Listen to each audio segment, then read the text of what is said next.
every fresh banana that you buy in Australia has been locally grown. We are fortunate enough to have one of the most advanced and pest-free banana growing industries in the world, producing high-quality fruit that is delicious and nutritious. But to keep it this way, the Australian banana growing industry needs protecting. Imports are not allowed into Australia because of exotic diseases. So there are a number of exotic diseases that are present in other producing countries that we don't have within this country. And so it's those biosecurity protocols that have allowed us to keep imports out. That also allows us to avoid some of the practices that increase cost in those other countries, and certainly probably also may have an environmental impact.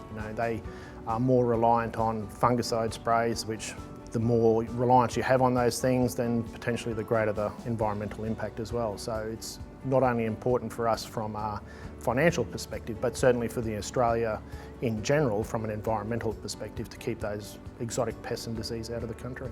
The main exotic banana pests of concern are MOCO, a bacterial wilt, black sigatoka, a leaf spot disease, and banana freckle, a fungus that covers the fruit and the plant. If we were to bring in imported fruit, some of those diseases are carried in the skin of the fruit and they can be disposed of in the environment like MOCO, and it can spread from there.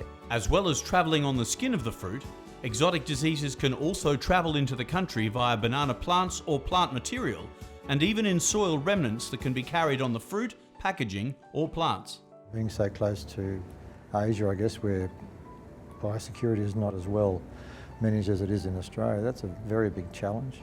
The importation of bananas poses a serious and unacceptable threat to the Australian banana growing industry and potentially other plant industries. Imports would be likely to introduce exotic pests that may prove impossible to eradicate, putting at risk the livelihoods of Australian banana farmers as well as the thousands of people they employ in their local communities.